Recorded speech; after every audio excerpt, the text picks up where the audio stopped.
guys had a discussion group. So what came up in that? So, I just talk Please. because nobody's talking. I don't really have much to say, but basically That doesn't one stop of the me. things, one of the things one of our group members was talking about. This was before the actual discussion even began. So I attended Vipassana, and in Vipassana, Goenka Torji talks about sankharas, and I didn't really understand the meaning of that, what he meant by that. And in the discussion group, one of the members started talking about, say, somebody as a child, they only get attention when they're sick, so when they're older, without realizing it, every time they have an emotional problem, they get sick, but they don't make the connection. And once they realize that, they can break out of the pattern. So, and this could be, being sensitive to criticism could be a certain pattern. Every time you get, your ego gets threatened, that's a pattern that's sort of developed over a lifetime. For those of us who don't believe maybe in reincarnation, even if you just talk about this lifetime. Okay. So, so these patterns repeating again and again, is this what is a sankhara, or is that something else? Well, we ask ourselves whether this is karma Or part is it of karma? karma. Or is that even well, so I too was a bit unclear of what is meant when I attended the Goenka retreat. But it seemed that it's related to karma, yeah. But the thought that came up in my memory with the Goenka retreat is you have sensations on the body that is kind of like the manifestation of sanskaras, yeah.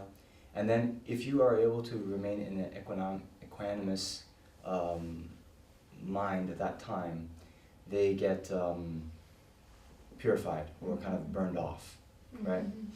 Whereas if you like react to it with aversion to pain, you're generating another something? Yeah, yeah. So that's what they talk about. So does this come from Buddhist philosophy, the concept of sankhara? Yeah, well, it's there but it seems like their source for this is found in the Pali Canon, right?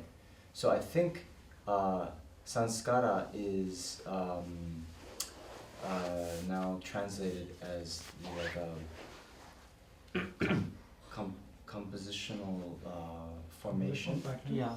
Yeah, right? Yeah. It's not imprints, it's different from imprints and Well, see, predispositions. that's the thing. I'm not sure how it would then, because okay, in general in the Abhidharma systems, there's the Abhidharma that's now found in like Vasubandhu's Abhidharma Kosha, yeah, and then his brother Arya Sangha wrote the Ngompa Kuntu, or it's like the Mahayana Abhidharma, right? So some of the same words, they have different meanings in different contexts, okay? But this kind of meditation where we focus on our like feelings and then just like kind of not react, I've only heard talked about in the Goenka system, right? So now when we see this text and we see, okay, when someone is insulting us, or we're receiving some kind of harm, not then to react to that in the sense of like reacting with aversion and just letting that kind of that feeling which has arisen dissipate on its own, right? So that we do talk about that there. So the process is kind of the same. And what we were talking about in terms of when we have a negative experience, then that is the ripening of a negative karma that we've accumulated in the past, okay? So then that finishes it. Then by not reacting, we're not creating another negative karma that would then ripen again and perpetuate the cycle. So that all is similar. Okay. Now, in terms of our practice, okay, I made this connection in my own mind because I studied and practiced Vipassana like first, and then I got into this this tradition. But in the actual time, yeah, that we are provoked, okay, it's going to be very hard for us beginners to remember Shantideva, okay? But so how many of you have done a Vipassana retreat? Some of us, right? Okay, great. In the moment when we're getting criticized, right, we have some strong feelings arise in the body, okay? Now, we're not going to be able to think of, you know, these Shantideva stanzas and then, you know, be all nice and good. But what I think is effective is those sensations themselves, okay? When we do the Vipassana practice, we will notice that there's these arising of sensations, positive, negative, right? And then, what do we learn? Well, what should you have learned, maybe, right? These sensations arise and pass away on their own, yeah, without us having to do anything. This is one of the concepts of subtle impermanence, yeah, is that, okay, we have subtle impermanence and gross impermanence. Gross impermanence is the stopping or the termination of a continuum, okay? So if I were to drop the glass is a continuum. When it drops on the ground and breaks, right? The continuum of the glass is over. That's subtle, gross impermanence, right? Or when we all die, you know, the continuum of Namjong, say, yeah, the mental continuum goes on, but the continuum of Namjong, yeah, Namjong no longer exists as a person, right? Okay. But for that to happen, for the subtle, for the gross impermanence to happen, there needs to be a third party, like a hammer breaking the glass or it falling, right? Or a disease or something like this, right? But the subtle impermanence is just the momentary change going on, you know, like that's not noticeable to our eye, right? Okay? This glass is, you know, the configuration and where the electrons are and so forth is changing also, moment by moment. This subtle impermanence does not need a third outside factor to do it. But the mere fact that it has arisen means that it's going to disintegrate. You understand? The mere fact that it has arisen means it's going to disintegrate without a third factor coming into it. Okay? So, if we are skillful when we do our Vipassana practice, you know, we're like sometimes we're not supposed to move, right? Then you have a pain in the knee, say, right? Okay. Now our first reaction is pain in the knee, I don't like it, aversion, let me move, then it goes away, right? But even if you just sit there, okay, that pain in the knee is going to go away. Why? Because it arose in the first place. That's subtle impermanence. Yeah? So any other discomfort or suffering or even happiness that we experience as ordinary beings is going to go away.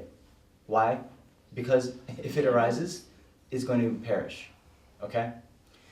So what we can learn from this is someone insults us, okay? We have some disturbed mind that happens. Then that mind of anger is telling us, okay, we don't like this, okay? How to get rid of it? Harm the other person back, okay? And then they'll somehow take care of it. But the point is, because that negative feeling or that uncomfortable feeling has arisen, it's going to go away whether or not we do something about it, right? Whether or not we retaliate, it's going to go away. Why? Because it too is impermanent on a subtle level. Okay? So, that's why I think we need to be a little bit, I mean, it's great to do these Vipassana retreats, but then when we come to study a little bit more, we can kind of draw these connections in. And then say, like, okay, well, in that time when we are insulted and have this feeling, yeah, if we just observe that feeling again, right? Not get into the whole thinking about it, because at this point, our analytic meditation is going to be very weak, yeah? And if we just think about it and try to, like, think about the, you know, adventitiousness or, you know, clouds in the sky, that kind of thing, we'll just, that antidote is going to be very weak. But if we notice that feeling, and then don't associate it with, that's another thing they do in the Vipassana tradition. Anything that arises in the mind, you know, there's this thought like, that is not me, that is not I, that is not myself, right? And then that automatically gets some distance between ourselves and that feeling. And because that's just, you know, some feeling in the mind, which is not me, then I don't have to associate myself with it. And then it's like, okay, we can observe that as an impartial, like third party witness, you know? And so I find that that's more effective in the heat of the moment for us. Okay, now in our practice, when we're sitting on our cushion, right, in the morning and evening, then we think about these verses, and then these different antidotes will get stronger, right? And then we'll be able to use them in our daily life. But for now, I think most of us, it'll be just more effective to when we're in the heat of the moment, just to say, okay, yeah, there's some, where is that feeling? Where's that feeling manifest? There's some heat in the chest? Okay, let me just watch that. Okay, it's gone. And I didn't have to insult the person back.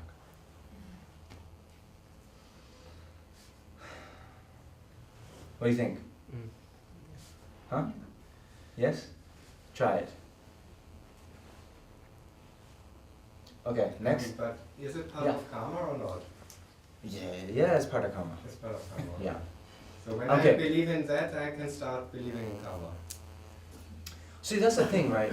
Okay, what I said earlier this morning, right? Just don't, karma doesn't have to be some kind of like mystical thing, and it's not Buddha up on a cloud with a clipboard saying, okay, yes, okay, good, bad, right? But just as we see cause and effect in the physical world, karma is like the law of cause and effect in the mental world, okay? And what we were talking about with habit patterns of the mind, that's also karma. Because these, as I said, with the other kind of like 4 ripening effects of karma, right, is the more you do something, the easier it is to do it in the future, right? So that's what we're saying with habits. The first time we try to do something, it's very hard. And in terms of developing a positive state of mind, we need a lot of effort to generate compassion. At first we need a lot of effort. When we do generate compassion, it's weak and it only stays in the mental continuum for a short amount of time, right? But then through habituating, through meditating for a long period of time, then it gets easier to generate, it gets stronger, and it abides in the mind for longer. So that's also karma. Will you be talking about the bigger motivation? So I me myself, self-improvement versus I'm doing this for the betterment of other beings. Uh-huh. So how can we shift our thinking to the larger goal of going to the Olympics versus going to Goa? Nice.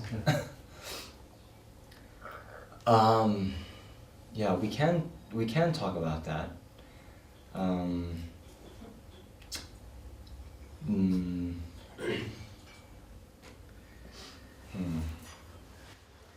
Basically, okay, these great treatise on the stages of the path to enlightenment, okay, it talks about like 3 levels of motivation or commitment to the our Dharma practice, yeah, in order of their, we say, I mean, some people translate it as scopes, yeah, like a scope is how broad your thinking is, okay? So it's significant that although there are 3 scopes, when you read it in the text, it says the practices shared with the small scope practitioner, the practice is shared with the medium scope, and then the great scope, okay? So let me just briefly go through these 3, okay? The initial kind of scope practitioner, okay, sees what a precious opportunity they have, having this kind of human body and mind, yeah? They then see that although they have a great situation now, it's not going to last forever because we're all going to die, right? And then after one dies, then the mental continuum will go on, and unless we've attained liberation or enlightenment, yeah, it'll take rebirth in another body. And there's only 2 options there. Another rebirth in a so-called higher realm of existence as a human or deva, or rebirth in a so-called lower realm, like an animal, okay? And you think about the suffering that goes on in the lower realms, and the relative happiness and comfort in the higher realms. You wish to avoid rebirth in the lower realms, and you want rebirth in the higher realms, so then you think about what are the causes, the respective causes to be born in either of those places. Then, as we said, from virtue comes all happiness and rebirth in the higher realms. From non-virtue comes suffering and rebirth in the lower realms. So then, these practitioners very diligently abandon negative actions and try to accumulate virtuous actions as much as possible, with that goal to get a good rebirth in the next life. Okay? Yeah. That's good. That's better than most of us. Now, let's say, so that's the so-called small scope practitioner. Okay? But notice, even this is, you need to prioritize your happiness in future lives more than this life, right? Because this life, maybe except for this young boy, like probably, 40, 50 years, more, that's all we got. Maybe you are young people here. Anyway, but compared, even if we live another 100 years, compared to all of our lives in the future, countless, it's nothing, it's a drop in the bucket, right? So we definitely have to prioritize our happiness in future lives more than this life. Yeah, that's the very kind of entrance to the Dharma. Okay, now let's say we're successful in that. Okay? Let's say we're successful in the small scope practices, then what will happen? We will get rebirth in a good rebirth in our next life. Okay, but then what after that? Right? Still same thing. Okay? So the middle scope practitioner, then, this is why we say the practice is shared with. The middle scope practitioner sees everything in the small scope, yeah?